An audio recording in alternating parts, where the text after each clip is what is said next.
आदाब दोस्तों, चलिए जान लेते हैं उत्तर प्रदेश के सभी 75 जिलों की आज की ताजा बड़ी और महत्वपूर्ण खबरों को। लेकिन उससे पहले वीडियो को लाइक और सब्सक्राइब जरूर करें और साथ में ये भी बताएं कि आप इस वीडियो को किस जिले, शहर या गांव से देख रहे हैं। 24 घंटे में बदलेगा यूपी का मौसम, 33 जिलों से अधिक जिलों में बारिश का अलर्ट। उत्तर प्रदेश में अगले 24 घंटे में मौसम में बड़ा बदलाव आने वाला है। मुरादाबाद सहित 33 से अधिक जिलों में 3 अक्टूबर तक हल्की से मध्यम बारिश का अलर्ट जारी कर दिया गया। दिवाली से पहले योगी सरकार का 8 लाख सरकारी कर्मचारियों को तोहफा, बोनस का भी किया ऐलान। केंद्र सरकार के ऐलान के बाद अब उत्तर प्रदेश की योगी सरकार ने भी राज्य कर्मचारियों को दीपावली के पहले ही बोनस देने की तैयारी शुरू कर दी है। सूत्रों के अनुसार दिवाली से पहले 3,400 रुपए से 7,000 रुपए तक के बोनस का ऐलान कर दिया जाएगा। यूपी में निरस्त होंगे इन लोगों के राशन कार्ड, केंद्र से आई लिस्ट पर काम में जुटा विभाग। उत्तर प्रदेश में जांच के दौरान 65 ऐसे राशन कार्ड धारक मिले हैं जिनका टर्नओवर 25 लाख रुपए से ज्यादा है, फिर भी वे गरीबों का राशन ले रहे हैं। 5 एकड़ से ज्यादा जमीन के मालिक भी मुफ्त अनाज का लाभ उठा रहे हैं। सरकार ऐसे अपात्र कार्डों को रद्द करने की प्रक्रिया शुरू कर रही है। दिवाली से पहले छात्र छात्राओं को सीएम योगी ने दिया बड़ा तोहफा, इस महीने होगी वजीफा देने की शुरुआत। मुख्यमंत्री योगी आदित्यनाथ इस बार दिवाली से पहले नवरात्र में पूर्व दसम और दसमोत्तर छात्र छात्राओं को छात्रवृत्ति का उपहार देने जा रहे हैं। चालू सत्र में विद्यार्थियों को वजीफा देने की शुरुआत 26 अक्टूबर से कर दी जाएगी। लगभग 4 लाख विद्यार्थियों को पहले चरण में वितरण किया जाएगा। उत्तर प्रदेश में ओबीसी वर्ग के लोगों के लिए खुशखबरी, शादी अनुदान योजना की राशि में बढ़ोतरी। उत्तर प्रदेश सरकार ओबीसी वर्ग के लिए शादी अनुदान योजना में मिलने वाली राशि को बढ़ाने की तैयारी कर रही है। वर्तमान में 20,000 रुपए का अनुदान मिलता है, जिसे बढ़ाकर 60,000 रुपए करने का प्रस्ताव कर दिया गया। मुख्यमंत्री सामूहिक विवाह योजना में भी इतनी ही राशि दी जाती है। इस फैसले से पिछड़ा वर्ग के गरीब परिवारों को काफी लाभ मिलेगा। सरकार से आएगी बड़ी खुशखबरी, किसानों के साथ कर्मचारियों का होगा बड़ा फायदा।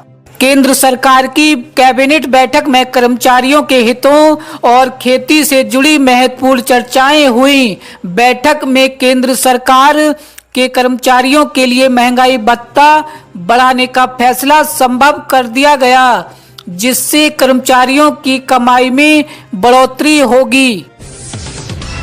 सरकारी कर्मचारियों को मिला तोहफा, 3% महंगाई भत्ता बढ़ाने का ऐलान। करोड़ों केंद्रीय कर्मचारी और पेंशन भोगियों के लिए गुड न्यूज आ रही है। केंद्रीय मंत्रिमंडल ने बीते बुधवार को महंगाई भत्ते में 3% की बढ़ोतरी को मंजूरी दे दी। दीपावली जैसे त्योहारों से पहले महंगाई भत्ते में भी ये बढ़ोतरी की गई है। बरेली हिंसा के 2 और आरोपियों का एनकाउंटर, पैर में लगी गोली, फायरिंग, पथराव में थे ये शामिल। बरेली बवाल के 2 और आरोपियों को पुलिस ने मुठभेड़ के बाद गिरफ्तार कर लिया है। सीबीगंज इलाके में हुई इस मुठभेड़ में दोनों आरोपियों के पैरों में गोली लगी है। पुलिस के अनुसार इन दोनों ने हिंसा के दौरान गोलीबारी और पथराव किया था। दशहरा के बाद जुमा फिर बढ़ गई यूपी के इस जिले में अधिकारियों की चिंता। बरेली में दशहरा के बाद जुमे की नमाज को लेकर प्रशासन की चिंता बढ़ गई है। पिछली घटनाओं को देखते हुए पुलिस और प्रशासन सतर्क हैं और शांति व्यवस्था बनाए रखने के लिए तैयारी कर रहे हैं। उपद्रवियों पर कार्रवाई जारी है, लेकिन इसका विरोध भी हो रहा है। शहर में सुरक्षा व्यवस्था कड़ी कर दी गई है और अधिकारी लगातार स्थिति पर नजर रख रहे हैं। यूपी के इस जिले में बड़ा फर्जीवाड़ा, 3.49 लाख लोगों की किसान सम्मान निधि रोकी गई। बरेली जिले में प्रधानमंत्री किसान सम्मान निधि में बड़े स्तर पर फर्जीवाड़ा सामने आया है। केंद्रीय कृषि मंत्रालय की ओर से प्रारंभिक जांच के बाद 3.49 लाख से अधिक लोगों की सम्मान निधि रोक दी जाएगी। अब इनकी पात्रता की जांच की तैयारी चल रही है। अपात्रों ने योजना प्रारंभ होने से लेकर अब तक जितनी भी धनराशि ली है उसकी वसूली भी की जाएगी। शिक्षा मित्र समेत 5 अध्यापकों पर होगी कड़ी कार्रवाई। बीएलओ ऐप अपडेट करने के लिए ओटीपी नहीं देने पर एसडीएम के सख्त निर्देश। शिक्षा मित्र समेत 5 अध्यापकों पर होगी कार्रवाई। रामपुर में बीएलओ ऐप अपडेट करने के लिए ओटीपी नहीं देने पर एसडीएम ने सख्त रुख अपनाया। उन्होंने शिक्षा मित्र सहित 5 अध्यापकों के खिलाफ बीएसए को कार्रवाई के निर्देश दिए हैं। इन शिक्षकों पर निर्वाचन आयोग के निर्देशों का उल्लंघन करने और निर्वाचन कार्य में बाधा डालने का आरोप है, जिसके चलते उनके वेतन रोकने की कार्रवाई की जा सकती है। बरेली से मुस्लिम पर्सनल लॉ बोर्ड के भारत बंद का आह्वान का विरोध, मौलाना शहाबुद्दीन ने कर दी ये appeal. All India Muslim personal law board द्वारा 3 अक्टूबर जुमे को बुलाए गए भारत बंद के ऐलान पर बरेली के जाने माने धर्मगुरु मौलाना शहाबुद्दीन रजवी बरेलवी ने कड़ा रुख अपनाया है। उन्होंने सार्वजनिक अपील करते हुए समाज के लोगों से कहा कि इस ऐलान को नाकाम कर दें और बंद हंगामा में हिस्सा न लेकर अपनी सामान्य दिनचर्या बरकरार रखें। मुजफ्फरनगर में 6 की मौत, कार की टक्कर लगते ही 1 फीट उछल गया ट्रक।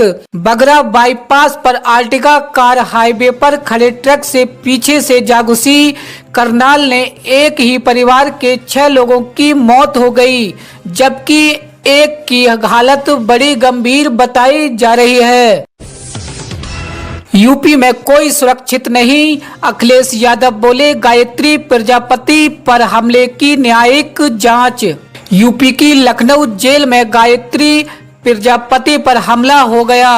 5 टांके लगाए। इसके बाद उन्होंने एम्बुलेंस से केजीएम ट्रामा सेंटर रेफर कर दिया गया। इसको लेकर अखिलेश यादव ने पोस्ट में कहा कि यूपी में कहीं भी कोई भी सुरक्षित नहीं है, हमले की न्यायिक जांच हो।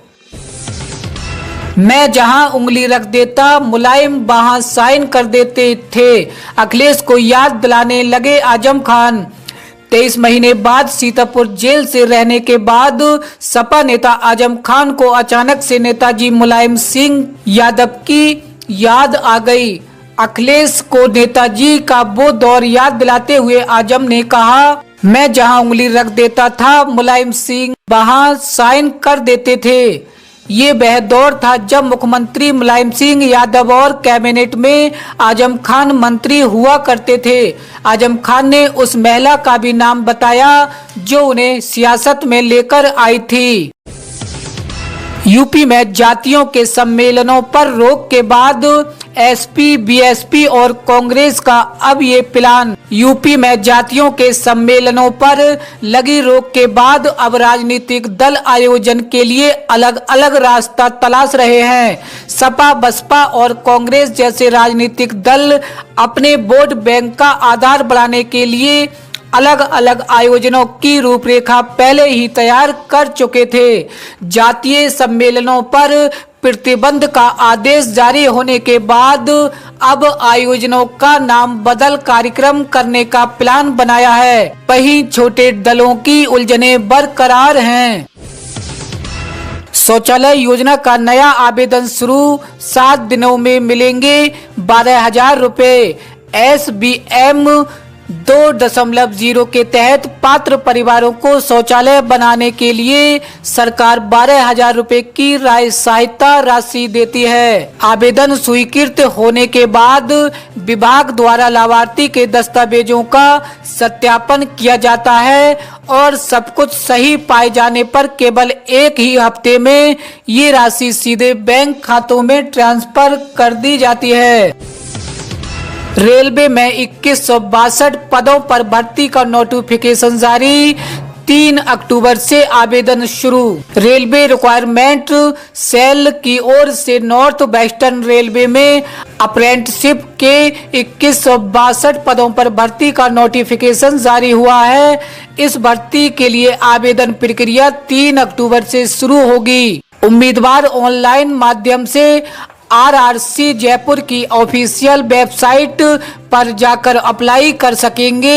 ये भर्ती अजमेर, बीकानेर, जयपुर और जोधपुर के लिए की जाएगी। यूपी में 27 करोड़ के छात्रवृत्ति घोटाले में कर्मचारियों पर मेहरबानी, विभाग क्यों नहीं कस रहा शिकंजा। यूपी में छात्रवृत्ति घोटाले के आरोपित समाज कल्याण विभाग के कर्मचारियों पर ठोस कार्रवाई नहीं हो पा रही है। समाज कल्याण विभाग के ही अधिकारियों और माध्यमिक शिक्षा विभाग के अधिकारियों के खिलाफ इस प्रकरण में कार्रवाई हो चुकी है, लेकिन कर्मचारियों पर इस प्रकरण में ठोस कार्रवाई नहीं हुई। सवाल यह है कि विभाग आरोपित कर्मचारियों पर क्यों मेहरबान है। वर्ष 2016 से 17 और 2019 से 20 में मथुरा में 27 करोड़ रुपए की छात्रवृत्ति का घोटाला हुआ था। तो दोस्तों, आज की खबरों में इतना ही। हमारे साथ जुड़े रहिए ताजा तरीन और महत्वपूर्ण अपडेटों के लिए।